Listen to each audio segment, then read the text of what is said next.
सुप्रभात छात्रों। हमने पहले भाग में एक कविता का पठन किया। अब देखिए, प्रस्तुत कविता में कवि प्रवासी भारतीयों को अपनी विगत दुखद स्मृतियाँ भुलाकर मॉरिशस की भूमि पर आने के लिए प्रेरित कर रहे हैं। अब मॉरिशस की भूमि भारत भूमि जैसी ही है।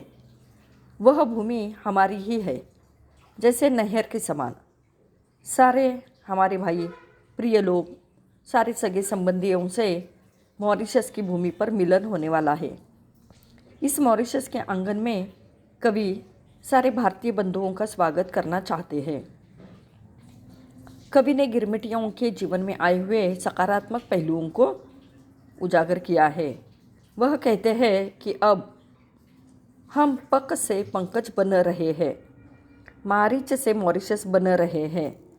मॉरिशस की भूमि सुंदर बनाने में हमारा ही योगदान है, इसलिए तुम सारे बंधु इस भूमि पर आओ। मैं आपका स्वागत करता हूँ। उसी के साथ कवि ने गिरमिटियों के पीढ़ियों के मन की स्थिति, भारतीयों की संवेदनाओं और सृजनात्मक प्रतिभाओं के दर्शन कराए हैं। अब देखिए, स्वागत है, स्वागत है, स्वागत है। आओ आओ आओ, ओ मेरे भाइयों, बिखरे हुए मेरे परम दोस्तों, आप सबों का सप्रेम स्वागत है। एक ही माँ के बालक है हम और अनेक देशों में बिखरे हैं। आज मिलन हमारा हो रहा कई युगों के बाद। तुम सब मॉरिशस की भूमि पर पधार रहे हो, आज स्वागत है। तो कवि इन पंक्तियों में प्रवासी भारतीयों का स्वागत करना चाहते हैं, जैसे हम अपने घर में आने वाले अतिथियों का स्वागत करते हैं। उसी प्रकार जो इधर उधर देशों में बिखरे हुए प्रवासी भारतीयों का स्वागत मॉरिशस की भूमि में वे करना चाहते हैं। कवि कहते हैं कि हमारी माता माने भारत माता एक ही है। हम सब इसकी संतानें हैं।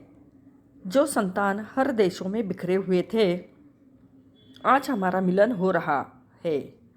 बहुत युगों के बाद तुम सब मॉरिशस की भूमि पर आज पधार रहे हो, इसलिए मैं आप सबका स्वागत करना चाहता हूँ। तो कवि कहते हैं, हम सब जहाजिया भाई ठहरे, हम सब जहाजिया भाई ठहरे।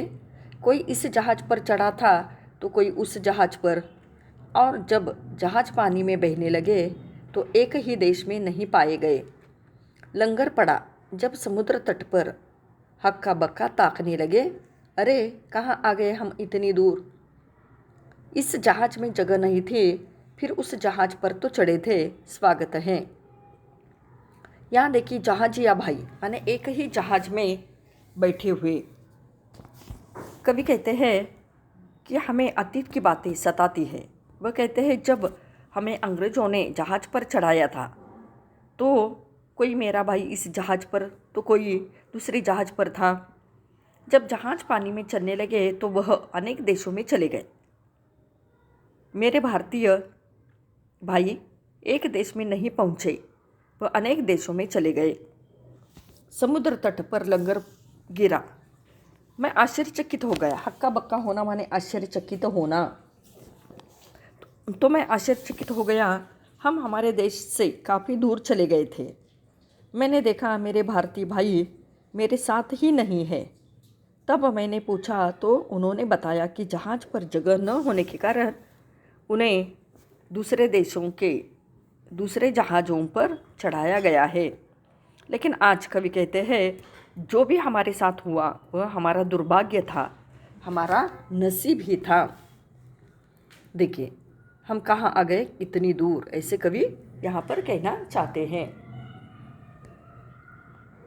कवि कहते हैं, भूल जाओ वह पुरानी कथा, मेरे हृदय के टुकड़ों, भूल जाओ वह पहाड़ जहाजी कारनामे। जो होना था प्रारब्ध में वही तो हुआ हम सबके साथ। अब रोना रोने से क्या होगा, जहाजी प्रणयन को सोचना क्या। आज तो हम मिल ही रहे हैं युग युगांतरों के बाद। देखो हम सब कैसे साथ हैं आज, लघु भारत के प्रांगण में, स्वागत है। तो यहाँ कवि हमारे कहते हैं प्रारब्ध, कठिन शब्दों का अर्थ देखो। प्रारब्ध का अर्थ है नसीब। जहाजी प्रणयन, प्रणयन का अर्थ है ले जाना या रचना। देखिए, लघु भारत माने कवि ने लघु भारत मॉरिशस को कहा है। तो अब देखिए, कवि कहते हैं, कवि हमें हमारा अतीत भुलाने के लिए कह रहे हैं। कवि कहते हैं कि हे मेरे अनेक देशों में गए भारतीय भाई, जो जहाजी कारनामे हमारे साथ हुए थे वह हमें भुलाना चाहिए। वह हमारे भाग्य में था, इसीलिए हमें वह सहना पड़ा। हमारे साथ जहाज़ों पर जो शोषण अन्याय हुआ उसे याद करके उस पर रोने से क्या होगा। जो हो गया वह हो गया।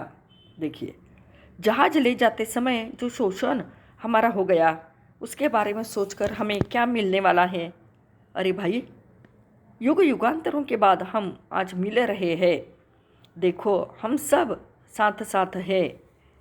इस माने मॉरिशस की लघु भारत के प्रांगण में हम हैं। आओ हम सब यहाँ मिलेंगे। मैं आप सबका स्वागत यहाँ पर करना चाहता हूँ।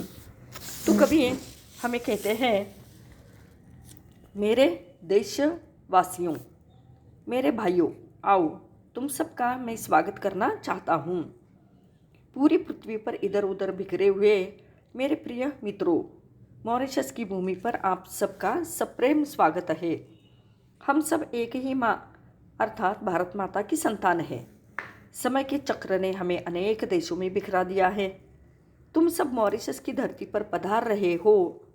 अनेक युगों के बाद आज हम सब भाइयों का मिलन हो रहा है। तुम सबका मैं स्वागत करना चाहता हूँ।